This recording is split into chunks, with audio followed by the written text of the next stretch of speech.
जो होता है वो अच्छा के लिए होता है। ऊपर वाले के फैसले पर कभी नाराज नहीं होना चाहिए, क्योंकि ऊपर वाला वह नहीं करता जो आपको अच्छा लगता है, ऊपर वाला वह करता है जो आपके लिए अच्छा होता है।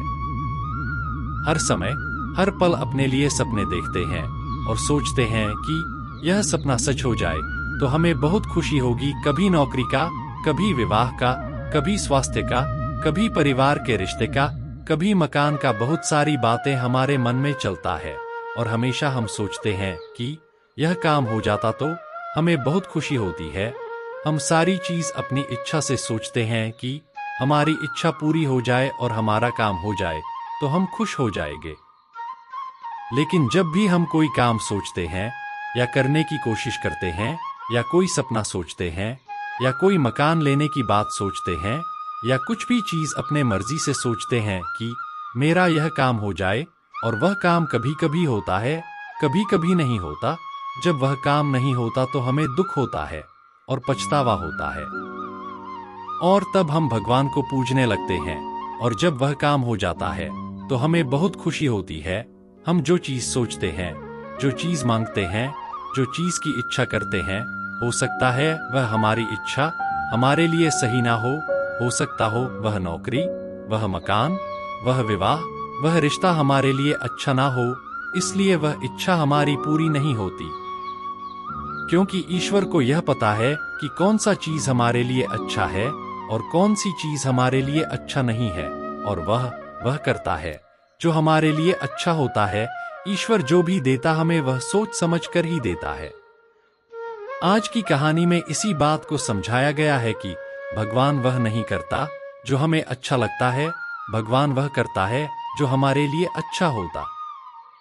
इस कहानी में एक युवक होता है जिसका नाम राजेंद्र था। वह एक समझदार आदमी था। वह एक प्राइवेट कंपनी में काम करता था। वह 2 साल से उस कंपनी में काम कर रहा था और भगवान को धन्यवाद देता है कि आपका बहुत बहुत धन्यवाद जो मुझे इस कंपनी में नौकरी मिल गई। वह भगवान की पूजा पाठ में हमेशा लगा रहता था।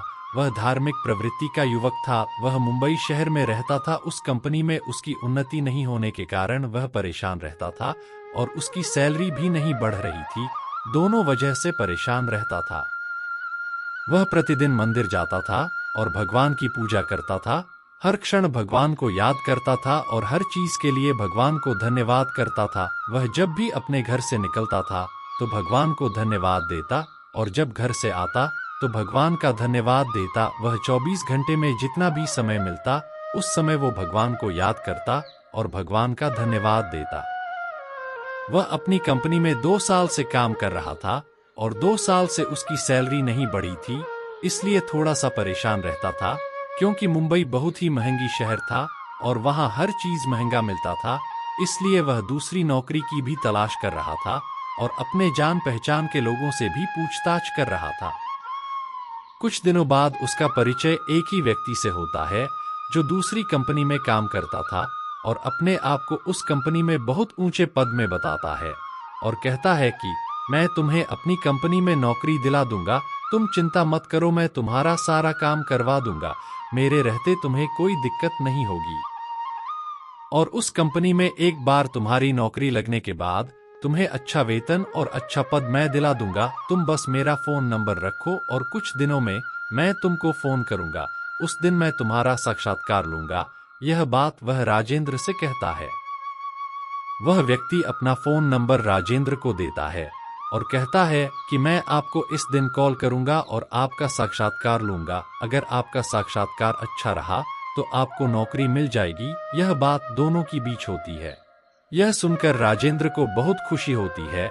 वह मन ही मन सोचता है कि आज मेरा परिचय बहुत ही अच्छे व्यक्ति से हो गया, अब मुझे नौकरी की चिंता नहीं, अब मेरा अच्छी कंपनी में नौकरी लग जाएगी और मुझे अच्छा वेतन मिलेगा और मुझे अच्छा पद मिलेगा। ऐसा सोचकर राजेंद्र मन ही मन बहुत खुश होता है और वह सपने देखने लगता है कि कुछ दिन बाद मेरे पास घर होगा, गाड़ी होगा, मैं शादी करूंगा। यह सारे सपने वह देखने लगता है और अपने साक्षात्कार के दिन का इंतजार करने लगता है। अब राजेंद्र के दिमाग में यह बात आती है कि जल्दी से मेरा साक्षात्कार हो और मैं इस कंपनी को छोड़कर दूसरी कंपनी में चला जाऊं। यह बात उसके दिमाग में चलती रहती है और मन में सवाल उठते रहते हैं कि उस व्यक्ति का फोन कब आएगा और उस फोन में वह क्या क्या सवाल मुझसे पूछेंगे। यह बात भी उसके दिमाग में चलती रहती है और अगले कुछ दिनों के बाद उसका साक्षात्कार का दिन आ जाता है। राजेंद्र अपनी पूरी तैयारी के साथ अपना घड़ी का अलार्म लगाता है, जल्दी उठने के लिए और सारे प्रश्नों की तैयारी करता है जो उससे पूछे जा सकते हैं और वह सो जाता है। सुबह जब वह उठता है तो देखा है कि वह देर से उठा और उसकी घड़ी का अलार्म भी नहीं बजा तो उसको बहुत गुस्सा आता है और जल्दी से तैयार होता है और भगवान की पूजा करके, भगवान को धन्यवाद करके, जल्दी से अपने बाइक को चालू करके अपने ऑफिस जाने का सोचता है। जब वह बाइक को चालू करता है तो उसकी बाइक भी चालू नहीं होती। फिर वह भागकर ऑटो पकड़ता है और ऑटो से अपना ऑफिस जाता है और वह ऑफिस में दिन भर उस व्यक्ति फोन का इंतजार करते रहता है और कुछ देर बाद लंच का समय हो जाता है।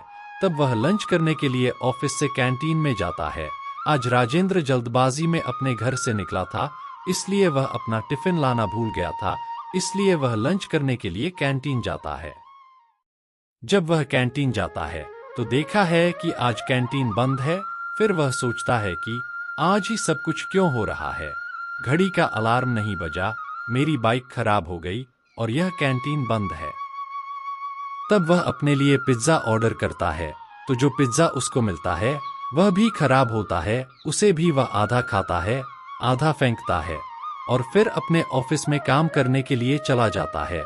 फिर शाम को ऑफिस से घर आता है, फिर भगवान को धन्यवाद देता है, फिर भगवान की पूजा करता है और कुछ देर बाद उस व्यक्ति का फोन आता है और उस व्यक्ति के साथ राजेंद्र की बात चल रहा था, लेकिन कुछ देर बाद फोन बंद हो जाता है। तब राजेंद्र को बहुत गुस्सा आता है।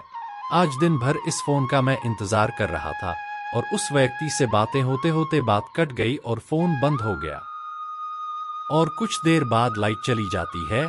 अब उसका गुस्सा बहुत ही बढ़ गया था। गुस्से में फिर सोने के लिए चला जाता है।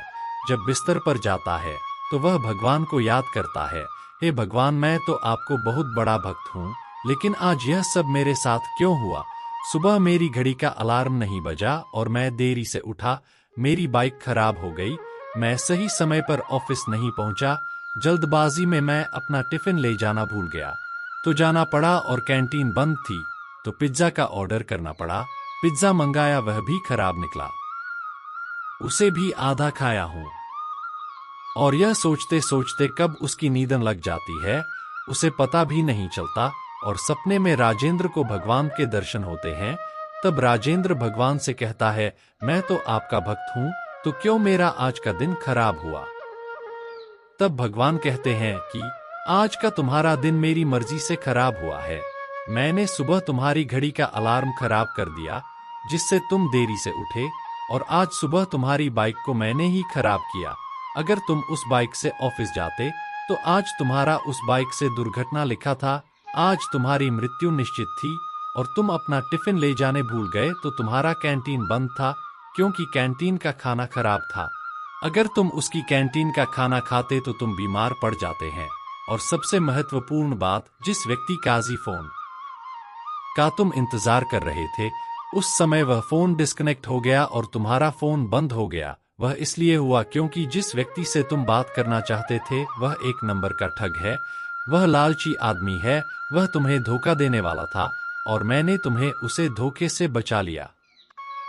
यह सब आज मेरी मर्जी से हुआ। यह सब बात मैं तुम्हें इसलिए बता रहा हूँ कि तुम मेरे बहुत बड़े भक्त हो और मैं तुम्हारी भलाई चाहता हूँ। मैं हमेशा तुम्हें खुश देखना चाहता हूँ, प्रसन्न देखना चाहता हूँ और हमेशा तुम्हारे हित के लिए सोचता हूँ और करता हूँ। और अगली सुबह राजेंद्र को बहुत अच्छा लगता है और बहुत खुशी होती है कि भगवान ने मुझे बचा लिया। दोस्तों, इस कहानी से यह सीख मिलती है कि हमें ईश्वर की फैसले पर कभी नाराज नहीं होना चाहिए, क्योंकि ईश्वर वह नहीं करता जो हमें अच्छा लगता है, ईश्वर वह करता है जो हमारे लिए अच्छा होता है।